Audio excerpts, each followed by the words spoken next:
What's up, Ragin Nation? How's it going? This is Alex Yu, and you're watching the TF Movie Show. This is just a web series. We're talking about the Transformers live-action movie franchise. This is episode number 54, and in this episode, I first want to tell you guys that I am back. It has been a bit over a month since I put out my last episode, and I apologize for the lack of content. The fact is that I've been busy with work, and that's a blessing because there's a lot of people out there because of COVID are out of work and got nothing to do. Well, I've been really busy, so I feel very blessed, very thankful, but I apologize that it has put a damper on this channel, but I am back and I want to keep on putting more content for you guys to watch. So anyways, now that we got that out of the way, what I'm going to give you guys is the top 10 reasons why an animated Cybertron prequel would be awesome. We're going to keep on doing these top 10 lists, or at least for now, or maybe this might be the last one for a while, because in the previous episodes I gave you top 10 reasons why a Beast Wars film would be awesome, or a Bumblebee sequel would be awesome, or a fifth Michael Bay directed Transformers sequel would be awesome, and now we have something that's really happening, and they even have a director for that. That's Josh Cooley, who directed Toy Story 4. He's working on a Transformers animated Cybertron sequel, and I'm pretty excited about that. I'm going to give you 10 reasons why we should be excited and why it would be awesome. Okay, so let's just jump right into it. Reason number 10, no humans. Straight up, there are no humans. Even the Bumblebee sequel would have humans. Even the Transformers 6, if it were to be made, directed by Michael Bay, that's still gonna have humans. Make no doubt about that. That's definitely having humans, and especially the military. Beast Wars films, cavemen. At the most part, a Transformers Cybertron prequel, we'd probably have some humans at the end of the movie. Let's say they make their way to Earth and then they encounter humans, and then the movie just ends. You know, I guess that's the only time that it would have humans, but essentially, this movie is, this film, this animated Cybertron prequel is all about the Transformers, so that's awesome. Number 9, it's the closest thing we will get to a G1 story as a feature-length film with a theatrical release. The last time that ever happened was in 1986 with the Transformers animated movie, and that had a theatrical release. This is going to be the closest thing, or the next best thing, to something that's G1-esque with a theatrical release. So that, of course, is pretty awesome. Number 8, we're going to see familiar G1 characters. Now, remember, we saw all those different characters in the Bumblebee movie, that Cybertron sequence. We're going to get more of that because I think Hasbro and Paramount were really listening. They were paying attention to the fact that a lot of fans thought that the Cybertron sequence in Bumblebee was the best sequence in the film, and they were really excited about that. So they're going to give us a feature-length version of it, and if they're really listening to fans, then they would bring back those familiar characters. Number 7.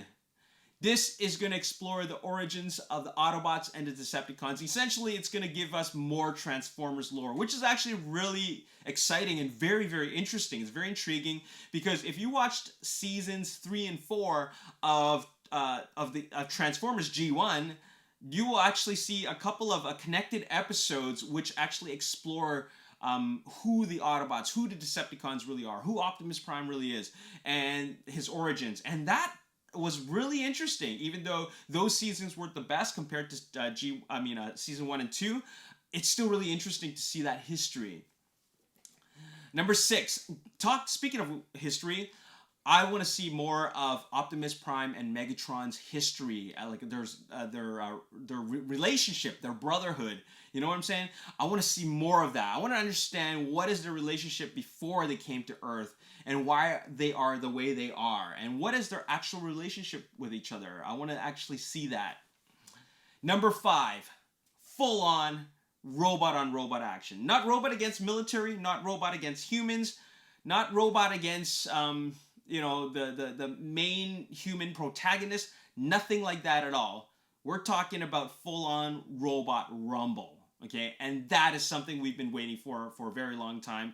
And there's only a small handful of really good Transformers fights in those 5 Michael Bay films. They weren't really like full-on robot rumbles, because it keeps on jumping between humans and robots and humans and robots and then military and robots. So we're gonna see full-on robot rumbles. So that's really exciting. Reason number 4, we're gonna see cameos from significant characters in G1 from Transformers lore, such as potentially characters like maybe Alpha Trion, or the true Quintessons, not Quintessa, but the Quintessons, and maybe the other Primes. Now that's really exciting. Now I'm not completely familiar with all those characters. I only know what I know from G1, but they've seen so many so much lore and iterations of themselves in the comics and other Transformers cartoons. This is a great opportunity to really explore more of those characters and how they are connected with Optimus Prime. Number 3, G1 aesthetics. Just like I said with the Cybertron sequence in the Bumblebee film, we saw a lot of G1 aesthetics. In fact, those were full-on G1 aesthetics. They were tweaked a little bit. Essentially, I thought they were more improved and upgraded, so there's more detail on them, but we're going to get that again, because like I said, if Hasbro and Paramount Pictures were listening, this is exactly what the fans want. So G1 aesthetics is going to really rock my world, okay? Number 2, Peter Cullen back as Optimus Prime. Now, I'm just theorizing. I don't know if 100% he's going to be back, because he is not back for that Cybertron prequel, the War for Cybertron Siege series on Netflix. He's not back for that. And I get that because, well, it's a Netflix series. It's not a theatrical release, right? However, I just feel that if Paramount really wants to win the fans over, they gotta bring back Peter Cullen. They gotta bring back Frank Welker. They gotta bring these voice actors back for these characters at least one more time for this particular film. This film is very, very important, especially if done right. And to do it right, you gotta get back the original voice actors, especially for Optimus Prime and Megatron. I mean, if they don't get back, you know, the voice actors for this character or this character or this character, it doesn't really matter. I mean, sure, it matters, but it's not as important as having Optimus Prime and Megatron voiced by their original voice actors.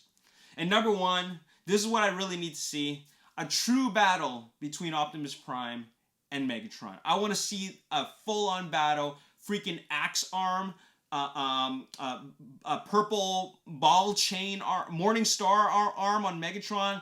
I want to see all that, okay? I want to see Optimus Prime getting owned by Megatron, but then he makes a comeback, okay? I want to see that, because I never got to see it in any of the Michael Bay films. I never saw it, you know, in the Travis Knight film. But even the Michael Bay films never really gave us a true fight between those two, where it's like mano a mano, no distractions, no other Autobots or Decepticons involved, and an actual fight that actually is not short-lived. You know what I mean? One that's not distracted by humans, and one that's not just like, okay, a couple hits and he's out. You know what I mean? I want to see a full-on battle, just like G1. I mean, this is essentially given us G1, so they really, really need to do this right. So there you have it. These are my top 10 reasons why the Cybertron animated prequel, directed by Josh Cooley, is going to be awesome. Now, keep in mind, this is not to be confused with the Netflix series that's debuting tomorrow, actually. Transformers War for Cybertron Siege.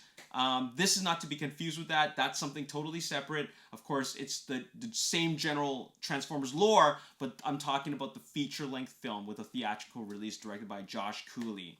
So there you have it. If you can think of any other reasons why this film is going to be awesome, let me know in the comment section below. Anyways, I want to give a big shout-out. Give a couple of shout-outs. First of all, I want to give a big shout-out to an Instagram follower, Big Texican Dude. What's up? Thanks for following. I really appreciate your comments. And one of the things that I really appreciate is the fact that, followers like Big Texican Dude and other followers, when you make consistent comments, it's very easy for me to remember your name and remember you. So when you have when you keep on commenting, that's how this really stands out. So I want to thank you for all those interactions. I really appreciate it. Next, I want to say a happy belated birthday to Alfonso from Alfonso Nation, as well as Gabriel, who's a really talented artist on Instagram. She draws a lot of dinosaurs, which really is exciting for me because I grew up on dinosaurs. They're really exciting for me because I just love dinosaurs. So happy belated birthday to you both. I know I already said happy birthday earlier, but I just want to say it on this video. And finally, I want to give a big shout out to YouTube channel, upcoming and aspiring YouTube Transformers YouTuber, More Than Meets the Eye. Check out his channel. He's got a couple of new videos out, or he's got a new video out there. He's got a couple of videos on his channel. He's just starting out, and one of the things that I would love for you guys to do is just check out his channel. Go support him by pressing that subscribe button. Check out his latest video. It's actually quite informative and quite comprehensive. There's a lot of really good and creative ideas out there, and this is someone who really did their research as a hardcore fan and someone who really wants to put their creative ideas out there. We had a little bit of a chat, and I was just telling him, hey, you know what, if you have ideas, put them, make them public, make them, like, put them on paper or put them in a video. Let people see them, because I think these are great ideas that people should know about, and maybe people have some feedback to give to you. So so do check it out and go show some support. Okay, that's More Than Meets the Eye. Okay. Anyways, that's all I gotta say in this episode. Once again, I apologize for the lack of content on this channel. I've been busy. I don't know how busy I'm gonna get in the future, but I'm still gonna continue making videos for this channel. So don't you forget that. I actually got another episode coming out, not for TF Movie Show, but for the Ragin Nation Toy Show. We're gonna talk about some of those reveals at San Diego Comic-Con at home, and yeah, stay tuned for that. This is coming up next. As always, if you enjoyed this video, you want to see more, make sure to hit the like button, subscribe to the YouTube channel, like me on Facebook, The Ragin Nation. Also follow me on Twitter, Ragin Nation. My name's Alex. Thanks for watching. See you next time. Peace.